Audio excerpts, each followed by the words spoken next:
దేవుని వాక్యంలోకి వెళ్దాం.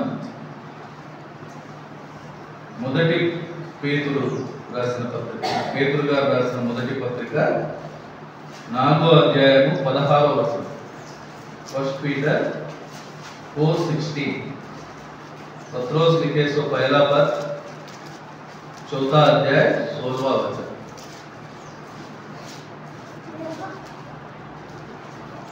ఎవడైనను క్రైస్తవుడైనందుకు బాధ అనుభవించిన ఎడల అతడు సిగ్గుపడక ఆ పేరును బట్టి దేవుని మహిమపరచవలెను.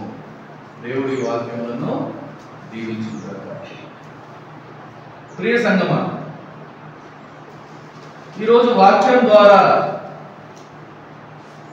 దేవుణ్ణి మహిమపరిచే ఒక గొప్ప భాగ్యాన్ని మనం వింటున్నాం. దేవుణ్ణి మహిమపరచడానికి అనేక విషయాలు మనము విన్నాము, నేర్చుకొని ఉన్నాం. ఈరోజు వాక్యము మనకు ఒక గొప్ప మాటను చూపెడుతూ ఉంది. ఇది సహజంగా వినడానికి వేరుగా ఉన్నప్పటికీ ఈ నిజాన్ని మనం అర్థం చేయాల్సిన అవసరం మనందరి మీద ఉంది. ఎందుకంటే ఆయన మహిమపరచడానికి చేరి వచ్చిన మన ముందు దేవుడి వాక్యాన్ని ఉంచి ఉన్నారు. ఈ వాక్యాన్ని బహుశా మనం అర్థం చేయలేని పరిస్థితుల్లో, గ్రహించలేని స్థితిలో ఇక్కడ చేరి ఉన్నామేమో. అందుకనే దేవుడు ఈ మాటను మన ముందు ఉంచి ఉన్నారు. ఇక్కడ వాక్యాన్ని మనం స్పష్టంగా చూస్తే ఏం కనిపిస్తుంది? మన మాటల్లో, మనకు అర్థమైన భాషలో చెప్పుకోవాలంటే, ఎవరైనా క్రైస్తవుడు అయినందుకు, అంటే క్రీస్తు మార్గంలో నడిచే ఒక పరిస్థితి కోసం, ఆ పరిస్థితిలో బాధలు అనుభవిస్తే, ఆ బాధలు అనుభవించాల్సి వస్తే, ఆ స్థితిని బట్టి సిగ్గుపడక, ఆ స్థితిని బట్టి అంటే ఆ బాధలను బట్టే దేవుణ్ణి మహిమపరచాలి. ఇది లోక జ్ఞానానికి వేరుగా కనిపిస్తుంది మనకు. ఎందుకంటే మనం ఈ లోక జ్ఞానాన్నే చూస్తూ ఉంటాం, అనుసరిస్తూ ఉంటాం. లోక జ్ఞానం ఏం చెబుతుంది? నీకు కలిగిన మేలును బట్టి సంతోషించుమని చెప్తుంది. కానీ దేవుని వాక్యం ఏం చెప్తుంది? నీకున్న బాధను బట్టి సంతోషించు. నీకెవరైనా మంచి చేస్తే దాన్ని బట్టి వాళ్లకు నువ్వు కృతజ్ఞత చెల్లించు అని లోక జ్ఞానం చెప్తుంది. అది కూడా చెప్పదు, కానీ మనము లోక జ్ఞానం అలా చెప్తే. కానీ దేవుని వాక్యం ఏం చెప్తుంది? నీకు కలిగిన దాన్ని బట్టి, అంటే నీకు కలిగిన బాధను బట్టి, నీకు కలిగిన హింసను బట్టి నువ్వు సంతోషించు, దేవునికి మహిమ చెల్లించు. ఇదే ఒక క్రైస్తవ్యం. లోకానికి వేరుగా ఉండేది, లోక జ్ఞానానికి అందనిది, ఈ లోకస్తులకు అర్థం కానిది.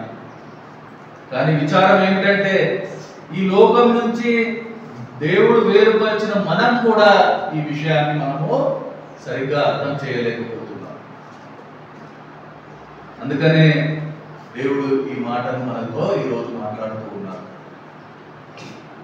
దేవుణ్ణి మహిమపరిచేది ఈరోజు అలాంటి క్రైస్తవునిగా ఉన్నందుకు నువ్వు సిగ్గుపడుతున్నావా, లేకుంటే ఆ పరిస్థితిని బట్టి దేవుణ్ణి మహిమపరుస్తున్నావా? ఎందుకంటే ప్రతి ఒక్కరి జీవితంలో బాధలైతే ఉంటాయి. ఇంకోటి మనందరికీ తెలుసు, క్రైస్తవునిగా జీవించడం ఒక శ్రమలతో కూడిన జీవితం.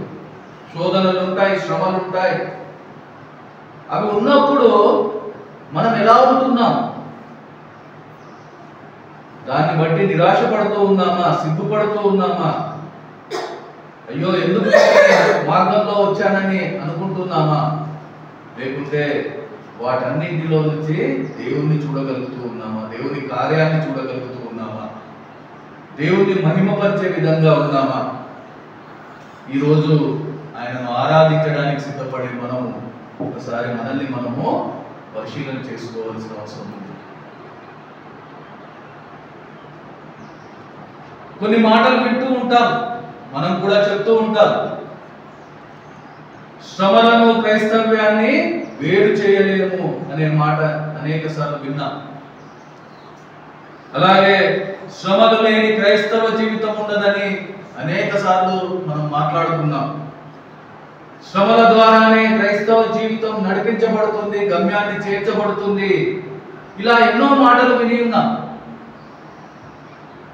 అంతేకాదు, శ్రమ నుండి ఉండడం నాకు మేలాయను అన్న దావీదు భక్తుని అనుభవాలను, అటువంటి సాక్ష్యాలను మనం విన్నాం.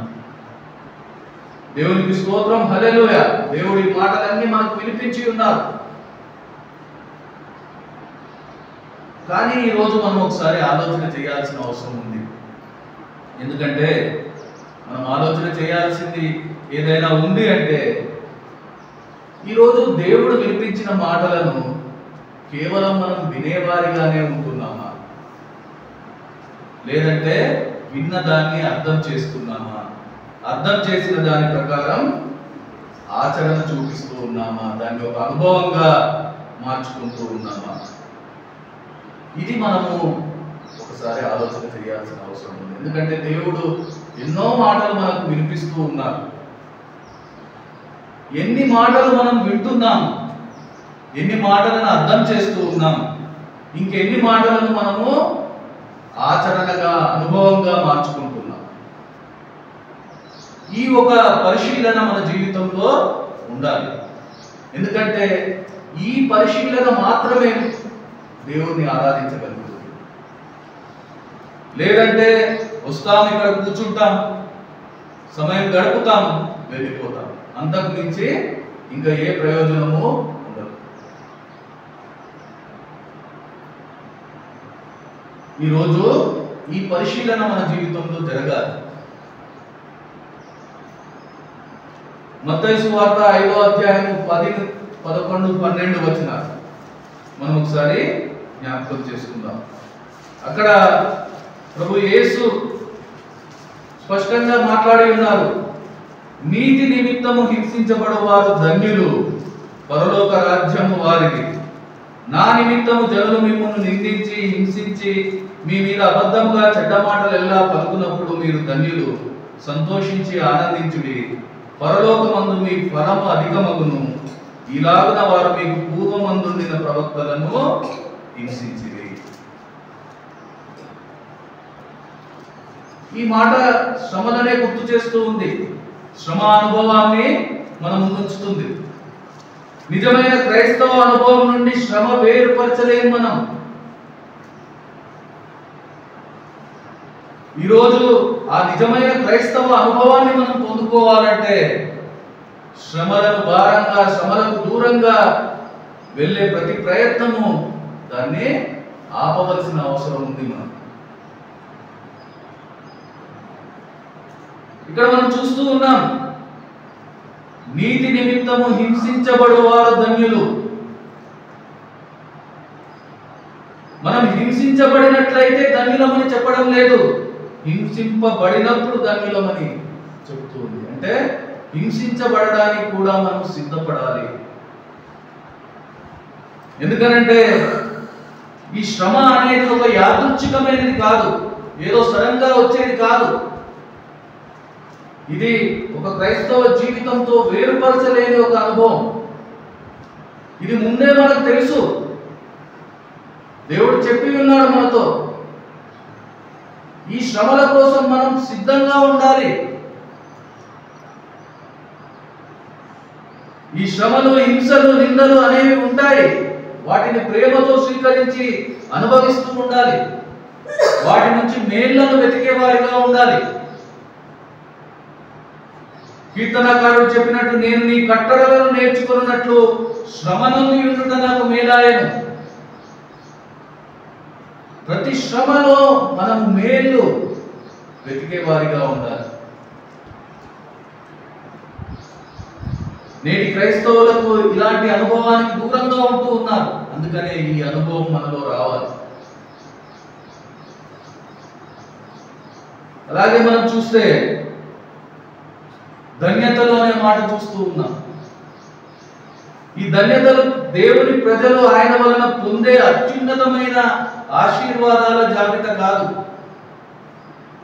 ఆయన కోసం పొందే శ్రమలు కూడా అందులో ఉన్నాయి. ధన్యత అంటే దేవుని ఆశీర్వాదం పొందుకోవడమే కాదు. అవును, దేవుని ఆశీర్వాదం ధన్యత, కానీ కేవలం ధన్యత అంటే ఆశీర్వాదాలే కాదు, ఆయన అనుమతించే శ్రమలను కూడా మనము అనుభవించాలి, వాటిని జయించాలి, వాటిలో మేళ్లను వెతకాలి, వాటికి భయపడకుండా మనం జీవించాలి. అదే నిజమైన ధన్యత.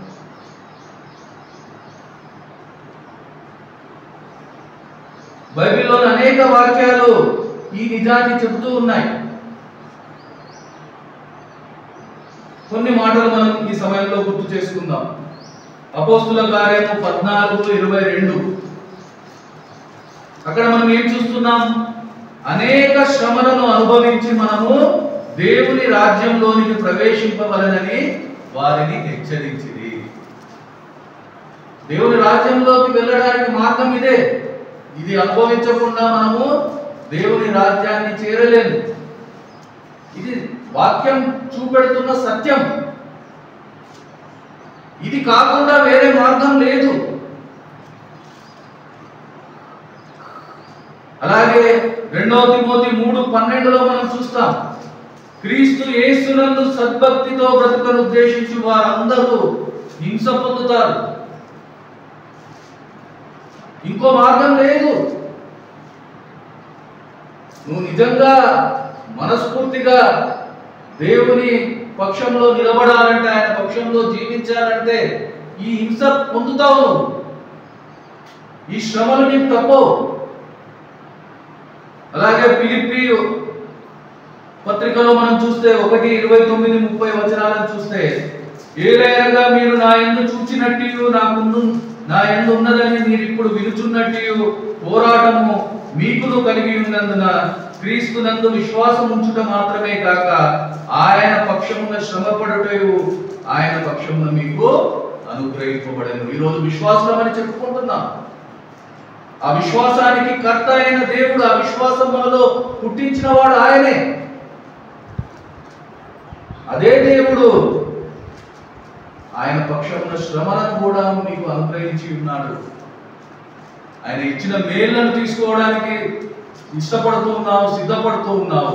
ఆయన ఇచ్చే శ్రమలను ఎందుకు నువ్వు నిరాకరించేవాడిగా, తప్పించుకునేవాడిగా ఉంటూ ఉన్నావు? ఈ వాక్యాలన్నీ శ్రమ పొందడం గురించి మనకు తెలియజేస్తుంది. ఒక క్రైస్తవ జీవితం అంటే శ్రమలు అనివార్యమనే పరిస్థితిని మనం అర్థం చేద్దాం. అంతేకాదు, క్రైస్తవ జీవితంలో శ్రమ అనివార్యమనే వాస్తవాన్ని మరింత బలపరుస్తూ మనం మత్తయి సువార్తలో ప్రభు యేసు చెప్పిన మాటలో చివరి మాటను చూస్తే, పరిశుద్ధుల అనుభవాలు మనకు సాక్ష్యంగా ఆయన చూపెట్టి ఉన్నారు.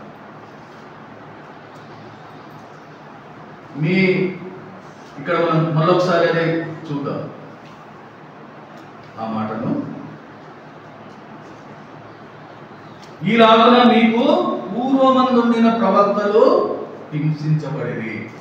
అంటే మీరే కాదు, ఇది మీ ముందు ఉన్న వాళ్ళు కూడా ఇదే పద్ధతి, మీ తర్వాత వచ్చే వాళ్ళకు కూడా ఇదే పద్ధతి మారదు.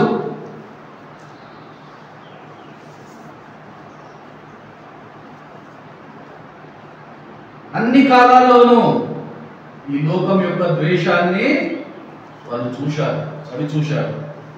కొందరిని వాళ్ళు చంపారు, ఇంకొందరిని సిలువ వేశారు, మరికొందరిని వారి సమాజ మందిరాల్లో కొరడాలతో కొట్టి పట్టణం నుండి బయటికి తరిమారు.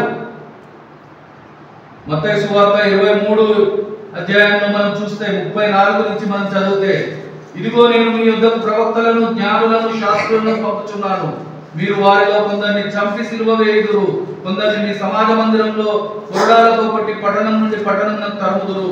నీతిమంతుడైన హేబేలు రక్తం మొదలుకొని బలిపీఠమునకు దేవాలయమునకు మధ్య మీరు చంపిన బరకీయ కుమారుడు జకర్యా రక్తం వరకు భూమి మీద చిందింపబడిన నీతిమంతుల రక్తమంతయు మీ మీదికి వచ్చును, ఇవన్నీ ఈ తరము వారి మీదికి వచ్చునని మీతో నిశ్చయంగా చెప్తున్నాను. దేవుడు ఎక్కడైనా చెప్పాడా నీకు శ్రమ ఉండదు? నిశ్చయముగా నీ జీవితంలో శ్రమలు వస్తాయి. దీనికి సిద్ధపడితేనే మనం ఈ మార్గంలో అడుగు పెట్టాలి, ఈ మార్గంలో నిలబడాలి.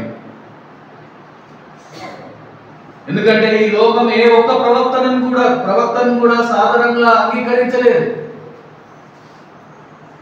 అలాగే శిష్యుల అనుభవం మనం చూస్తే హెబ్రీ పత్రికలో మనకు కనబడుతుంది.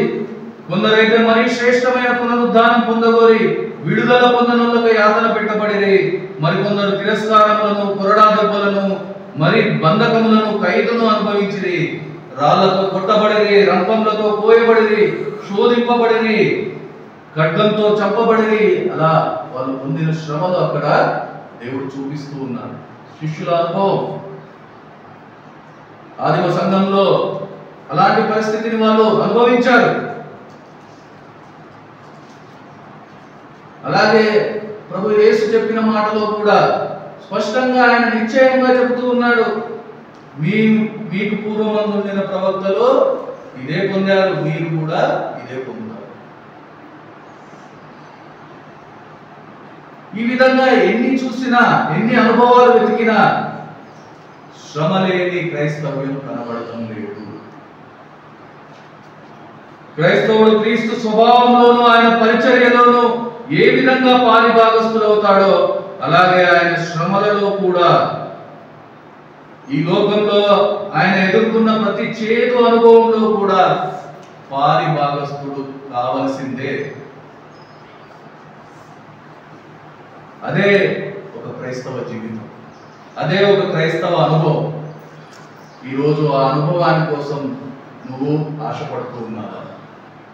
లేకుంటే ఆ అనుభవం నుంచి తప్పించుకునే ఆలోచన ప్రయత్నం చేస్తూ ఉన్నావా?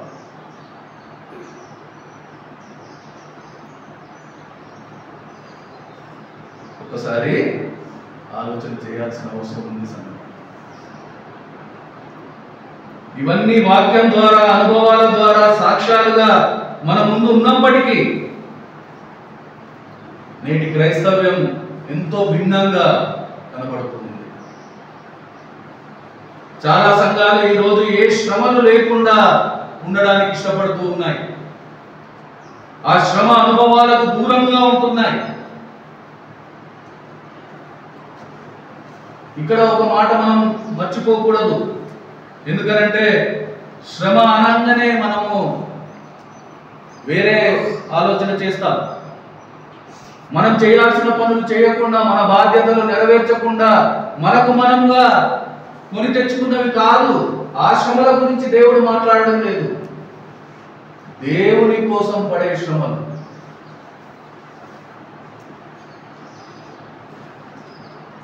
ఈ లోకం క్రీస్తును ద్వేషిస్తుందని, ఆయన నామాన్ని బట్టి తన వారిని కూడా ద్వేషిస్తుందని లేఖనాలు స్పష్టం చేస్తూ ఉన్నాయి. లోకం నుండి మనం ఎదుర్కొనేది ద్వేషమే. ఈ ద్వేషానికి మనము సిద్ధంగా ఉండాలి. ఈ ద్వేషాన్ని అంగీకరించడానికి తీసుకోవడానికి సిద్ధంగా ఉండాలి. ఈ ద్వేషాన్ని మనం కొన్నిసార్లు శారీరకంగా, మరి కొన్నిసార్లు మానసికంగా, కొన్నిసార్లు సహజంగా ఎదుర్కొంటూ ఉంటాం. దీని స్వభావము, తీవ్రత ఎలా ఉన్నా ఒకటి మాత్రం మనం అర్థం చేయాలి: క్రీస్తును బట్టి లోకం ఎల్లప్పుడూ మనల్ని దూషిస్తుంది, ద్వేషిస్తుంది, హింసిస్తుంది. అదే నిజమైన క్రైస్తవ్యం. ఆ అనుభవమే నిజమైన క్రైస్తవ్యం. ఈరోజు అలా ఉండడానికి నీ మనసు కోరుకుంటుందా? లోకంచే ద్వేషించబడే ఒక పరిస్థితి, లోకాన్ని ద్వేషించే పరిస్థితి నీ ఆత్మీయ జీవితంలో ఉందా? ఒకసారి ఆలోచన చేయాల్సిన అవసరం ఉంది సంగమం. ఈ శ్రమలు ఈరోజు అనేక సంఘాలుగా చలామణి క్రైస్తవ సంఘాలని చెప్పుకునే వాళ్ళు ఏ ఒక్కరూ ఈ శ్రమలకు ఇష్టపడడం లేదు. ఈ శ్రమల వైపే ఆలోచన చేయడం లేదు. వాళ్ళకి ఈ లోకంతో ఏ శ్రమ లేదు. ఏ భేదం లేదు. దేవుని వాక్యం అయితే స్పష్టంగా చెప్తుంది, ఈ లోకం మిమ్మల్ని ద్వేషిస్తుంది. కానీ ఈరోజు ఆ లోకంతో ఏ ద్వేషం లేని ఒక క్రైస్తవ్యం అని చెప్పడానికి వీల్లేదు. క్రైస్తవ్యం అని పిలువబడే ఒక పరిస్థితి. దీనికి కారణం ఏమై ఉండవచ్చు? రెండు విషయాలు మనం అర్థం చేయవచ్చు. ఒకటి, లోకం క్రీస్తుతో సమాధానపడి ఆయన ప్రజలతో ఉండే ఆ వైరాన్ని వదిలిపెట్టడం. అప్పుడు మాత్రమే లోకము క్రైస్తవులు కలవడం జరుగుతుంది. రెండవది, ఈ లోకముతో స్నేహం చేసి దేవునికి దూరమైన పరిస్థితి. ఈ రెండు మాత్రమే లోకాన్ని క్రైస్తవ్యాన్ని కలిపేయగలిగేవి. మొదటిదైతే అసంభవం. ఎందుకంటే అది దేవుడు నిర్ణయించిన సత్యం. ఈరోజు ఈ లోకం ఆయనతో సమాధాన పడింది, సమాధాన పడుతుంది అనడానికి ఏ ఆస్కారం లేదు, ఏ అవకాశం లేదు.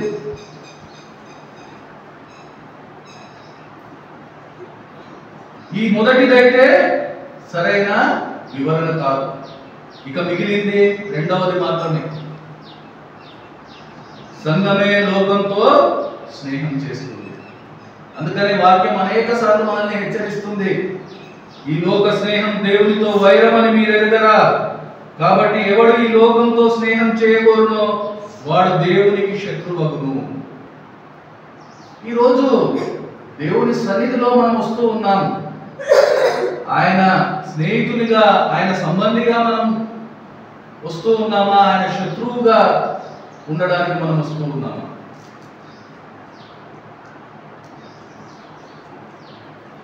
లోకానికి క్రైస్తవ్యానికి మధ్యనున్న ఈ వింత సంబంధం ఎలా అర్థం చేయాలి మనం?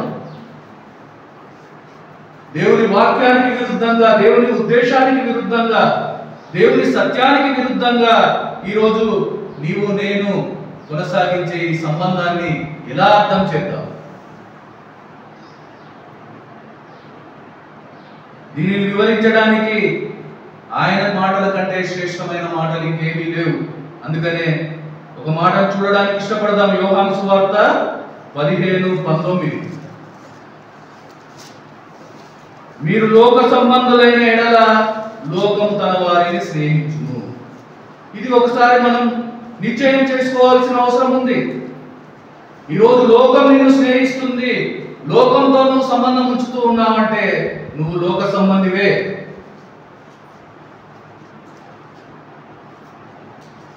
దేవుడైతే చెప్తూ ఉన్నాడు, మీరు లోక సంబంధులు కారు, నేను మిమ్మల్ని లోకంలో నుండి ఏర్పరచుకుంటుని, అందుకనే లోకం మిమ్మల్ని ద్వేషిస్తుందని.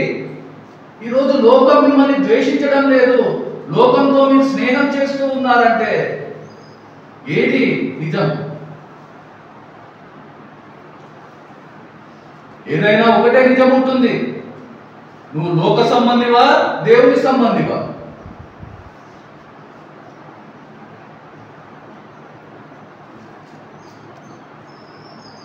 ఈ మాటల కన్నా రుజువు ఇంకేం కావాలి మనకు? ఒక నిర్ణయం చేయడానికి ఇంకేం కావాలి? ఒక పరిశీలన చేసుకోవడానికి ఇంకేం కావాలి? ఎవరిని మభ్యపెడుతున్నాం? ఎవరిని మోసం చేస్తూ ఉన్నాం?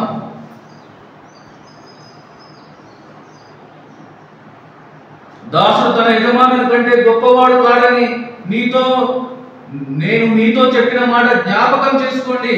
లోకులు నన్ను హింసించిన ఎడల మిమ్మును కూడా హింసిస్తారు. ప్రభు యేసును లోకులు హింసించలేదా? ఆయనను స్నేహించారా?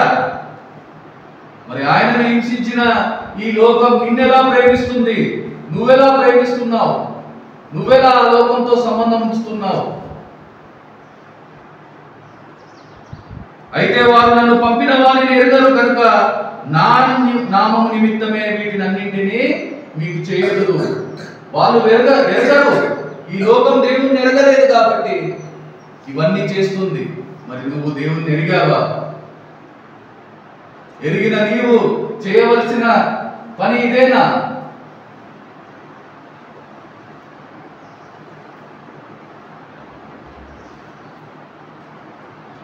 లోకంతో స్నేహం, సంబంధం, సమ్మతి కలిగి శ్రమానుభవానికి దూరంగా ఉంటున్న సంగమా, ఈరోజు వాక్యం మనతోనే మాట్లాడుతూ ఉంది, మన ఆత్మీయతను సంధిస్తూ ఉంది. మనుషులందరూ మిమ్మల్ని కొనియాడినప్పుడు మీకు శ్రమ. నువ్వు మనుషుల మెప్పు కోరుతున్నావేమో, మనుషుల ప్రోత్సాహం కోరుతున్నావేమో. వాక్యం స్పష్టంగా చెప్తుంది, మనుషులు మిమ్మల్ని కొనియాడినప్పుడు మీకు శ్రమ. వారు మీ పితరులను అబద్ధ ప్రవక్తలకు అదే విధంగా చేసిరి. అలాగే వారు దేవుని మెప్పు కంటే మనుషుల మెప్పును ఎక్కువగా అపేక్షించారు. ఈరోజు నువ్వు ఎవరి మెప్పును కోరుతున్నావు? అలాగే మీరు మనుషుల ఎదుట నీతిమంతులని అనిపించుకొని వారు కానీ దేవుడు మీ హృదయంలో ఎరుగును. మనుషులలో ఘనముగా ఎంచబడినది దేవుని దృష్టికి అసహ్యమని వాక్యం చెబుతుంది. ఇవాళ నువ్వు చేసే ప్రయత్నాలు, ప్రయాసలు ఎవరి గురించి, దేని గురించి, ఏది పొందడానికి? నిజంగా ఒక మనిషి మెప్పు కోసం, మనుషుల మెప్పు కోసం నువ్వు చేసే పనులన్నీ దేవుడు చెప్తూ ఉన్నాడు, ఈ రోజు నాకు అసహ్యం అని. ఎలాగైతే ఈ లోక స్నేహం దేవుడితో వైరము, అలాగే దేవుడితో స్నేహం ఈ లోకంతో వైరం. ఈరోజు ఈ లోకంతో వైరం లేదు అంటే నువ్వు దేవునితో స్నేహం చేయడం లేదు. ఆ నేర్పు మనలో రావాలి. ఇది ఎన్నోసార్లు విన్నాము. ఇది వినడమే కాదు, ఆచరణగా మన జీవితంలో మారాలి. అనుభవంగా మనం దాన్ని మార్చుకోవాలి. అప్పుడే మనం చెప్పగలుగుతాం. కీర్తన 139లో కీర్తనకారుడు చెప్తూ ఉన్నాడు, యెహోవా నిన్ను ద్వేషించు వారిని నేను ద్వేషించుచున్నాను, నీ మీద లేచు వారిని నేను అసహించుకొనుచున్నాను. వారి యందు నాకు పూర్ణ ద్వేషము కలదు, వారిని నాకు శత్రువులుగా భావించుకొనుచున్నాను. ఈ మాట చెప్పగలమా మనం? అలా చెప్పగలగడమే నిజమైన క్రైస్తవ్యం.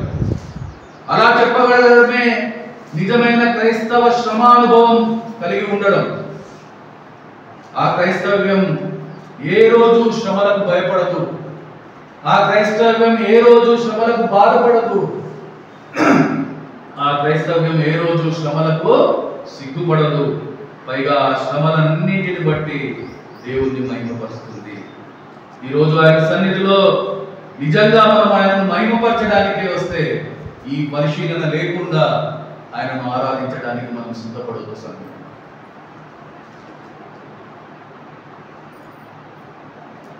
అందుకు సిద్ధమైతే అందరం లేచి నిలబడదాం, ఆరాధన చేసుకుందాం.